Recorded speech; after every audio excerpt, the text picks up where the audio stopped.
Here we have Bandai's EX gear from the Anime Macross Frontier, Alto Saotome version. Now something a little unusual for Japanese packaging, there's a lot of English on it, but it is just the one expression, again, again, again, again.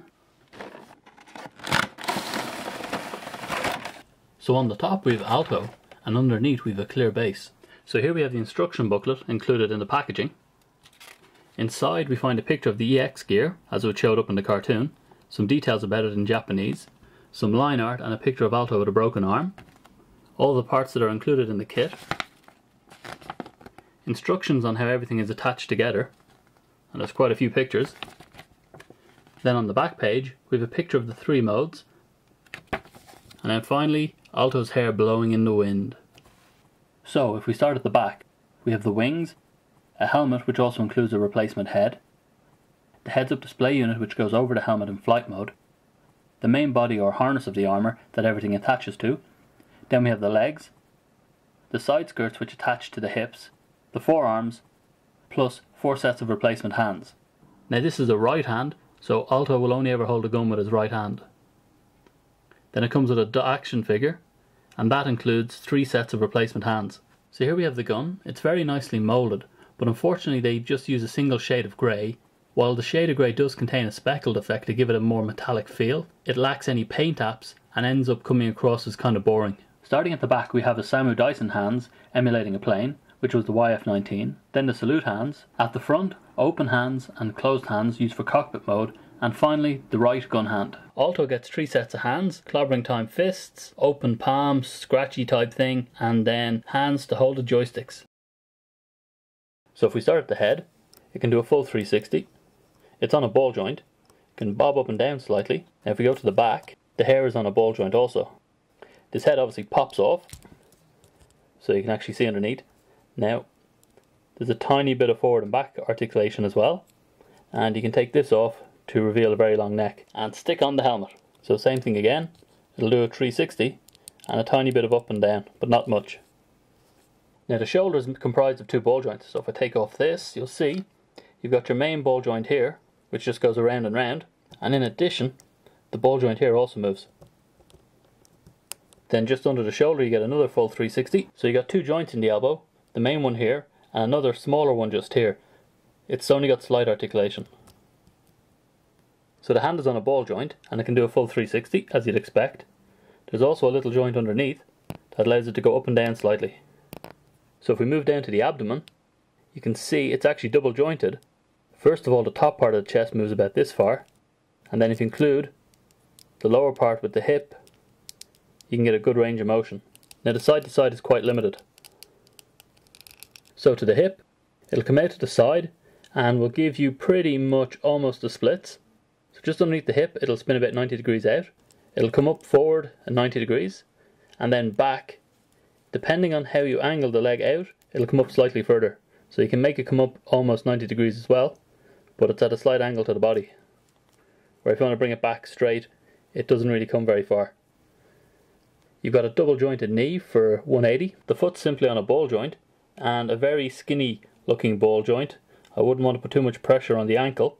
It can do a full 360, plus you get articulation in the toes. Now Alto comes with a flat foot, and there's no port to allow it to attach to the peg in the stand. So when Alto has the hood over his helmet, there's actually no head articulation. There's no left and right, because the hood will not turn, it only points forward. Also with the shoulder guards in place, a lot of articulation is lost in the arm. Pretty much only the elbow goes backwards and forwards. Now the joint underneath the shoulder still works, but it's limited. Now the legs can be brought forward a good deal, about 90 degrees, but because of the weight of the metal unit, it just drops down. Same thing going backwards. There's also a little side to side, but not much, because it'll just pop the side plate off. So the feet can go forward and back slightly, and also a slight bit of side to side, but not much.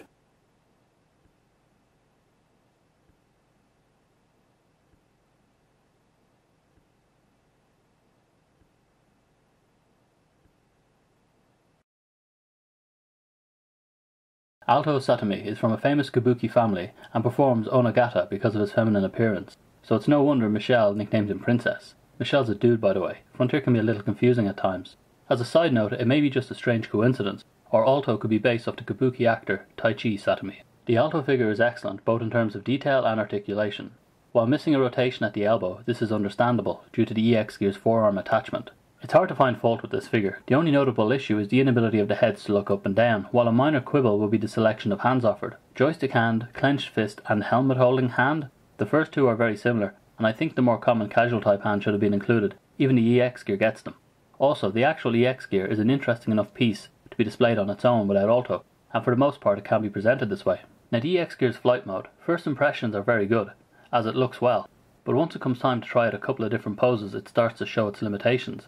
Alto's shoulders are locked in place by the armour, which severely limits their movement. As a result, most of the arm posability comes from the elbow joints. The legs still retain their freedom of movement, but the weight of the metal shins can be a hindrance at times.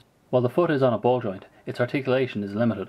It comes with a display base, but it does little to improve things. The EX gear is engineered in such a way that it's primarily mounted vertically. While it can be displayed at an angle, it's attached by friction on a port peg setup, so gravity becomes the enemy. Once again, the weight of the legs limit the posability. Now depending on how you want to view this, the main issue or greatest freedom comes from the EX gear's wings. They're all just tension joints, so nothing clicks into place and everything is left up to you to align, and can make symmetrical alignment unnecessarily difficult. But there is the freedom to display the wings in any configuration you wish, and not just the way Bandai would have envisioned. But this is something you're either going to hate or love about the EX gear. The transformation process to cockpit mode is quite fiddly, and to make matters worse, the manual isn't very clear. In comparison, both Yamato's VF1 and Bandai's VF25 manuals use actual pictures of the models, so it's very easy to make out what part is where. But the EX gear's manual is line drawn and looks like it was written before an actual prototype was available. Otherwise, why change a winning formula? I'd even go so far as to say it contains errors. This image, it's physically impossible. If Bandai had used an actual EX gear and not line drawn art, this wouldn't have occurred. It makes the transformation process a little more challenging than it needs to be, and gives me the impression of tight timelines and rushed workmanship.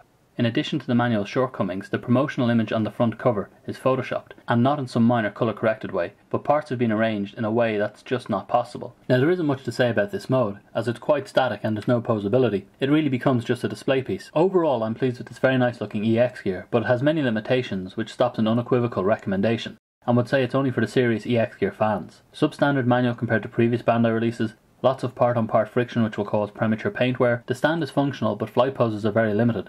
Added to the fact the weight of the EX gear's legs aren't well supported by the hip joints, a common problem to Frontier-based toys. That said, the Alto figure is excellent.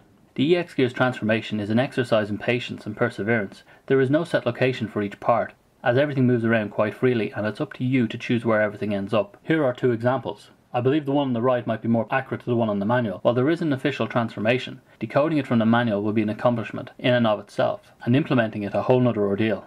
Simply put, frustrating. But after the first time, the transformation is a piece of cake. If all of that doesn't turn you off, you'll find a very nice EX gear.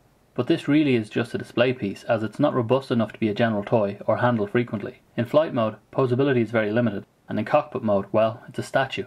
Even with that said, I do hope more characters are added to the line by Bandai. So this was Arthur with another review saying Sláinte.